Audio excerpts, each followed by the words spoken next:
Hola compañeros, mi nombre es Carlos Brito y hoy les vengo a hablar sobre el método simplex.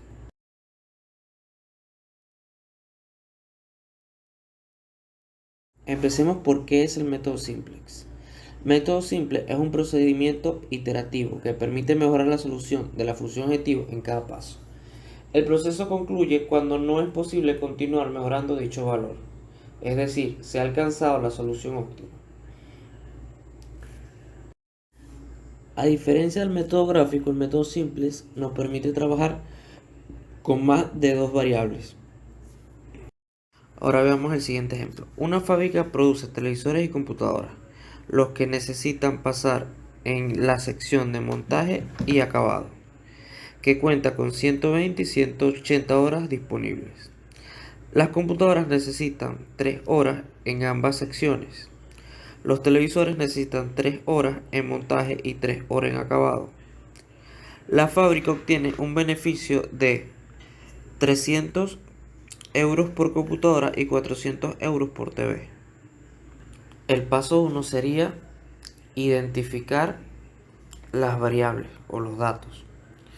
En este caso, en las computadoras y los televisores serían mi variable x1 y variable x2 respectivamente.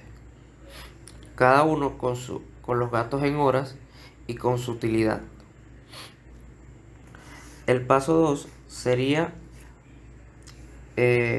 identificar mi función objetivo.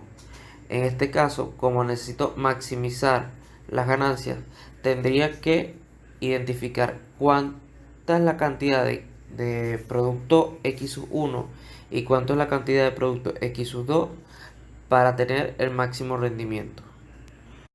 Todo esto sujeto a que en el montaje solo pueden durar 3 horas el producto de computadoras y 3 horas el producto de televisores, y no puede ser mayor a 120 horas totales.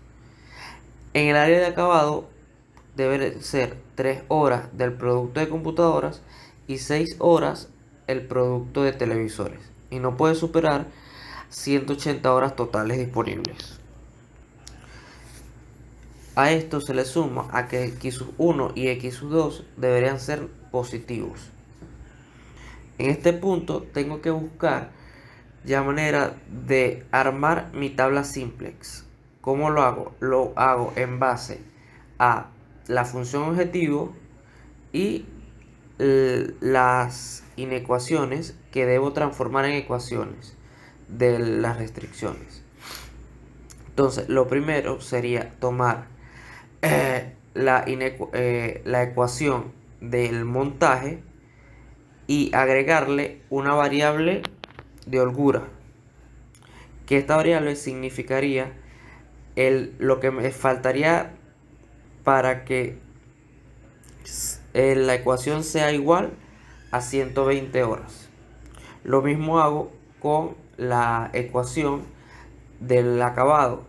Le sumo una variable distinta que es la x4 y esta representa la diferencia que necesito para que esta ecuación me llegue a 180.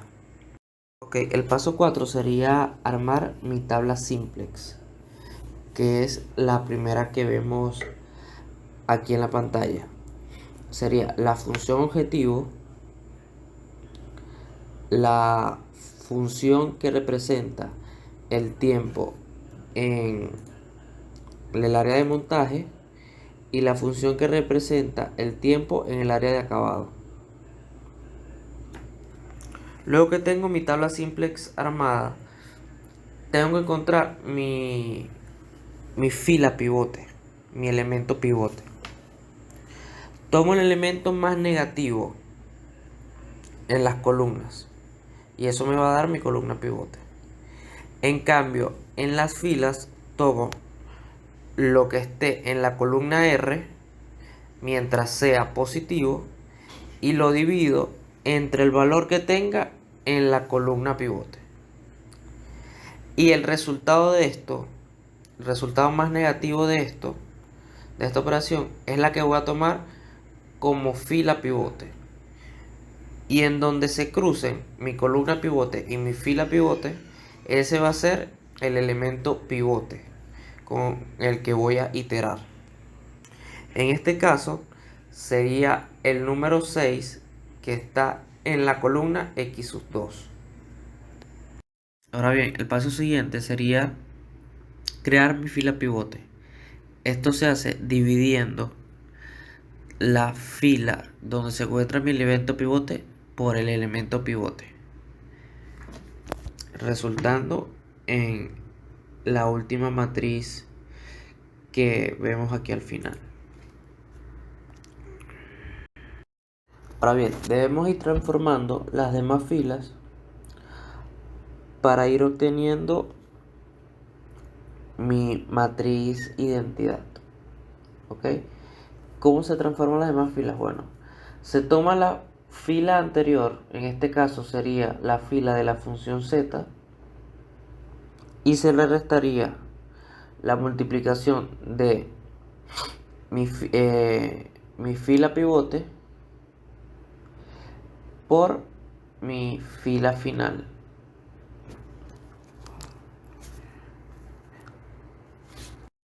Ya pueden ir observando cómo va quedando la nueva matriz. Nos faltaría es transformar la fila X sub 3. Luego de transformar la última fila, nos damos cuenta que en nuestra función objetivo todavía hay elementos negativos. Esto quiere decir que nos falta aún una iteración. Y volvemos a hacer el mismo procedimiento que al principio. Por esto que se dice que es un método iterativo. Porque hay que repetir los pasos hasta que se encuentre una solución óptima.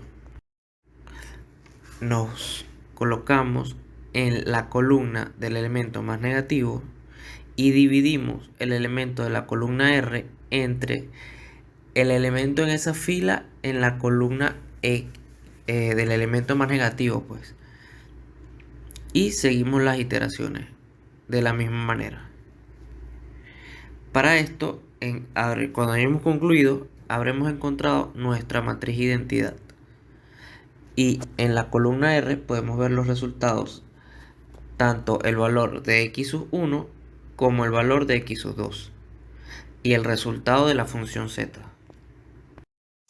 Al final tendremos que el valor más óptimo de la función z se encontraría cuando se construyan 20 televisores y 20 computadoras para un total de 14.000 euros. A continuación se presenta un problema como el anterior. Tenemos una función objetivo, unas restricciones que debemos agregarle a dichas restricciones sus variables de holgura. Para la primera S sub 1, para la segunda S sub 2, para la tercera S sub 3, y para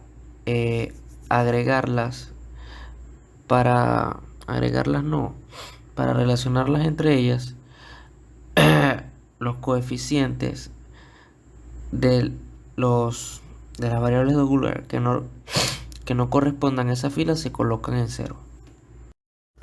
Armamos nuestra tabla simplex donde localizamos nuestro valor pivote siguiendo las mismas reglas que la vez anterior.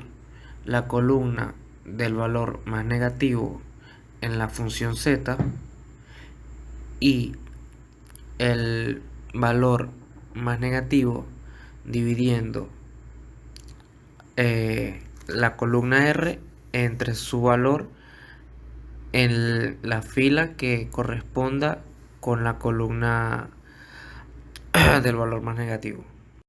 Al terminar esta iteración, nos damos cuenta que aún en Z tenemos un valor negativo, por lo tanto nos toca buscar otro elemento pivote y seguir iterando para encontrar un valor más óptimo. Al final de la iteración nos damos cuenta de que ya tenemos un valor óptimo que satisface la función objetivo.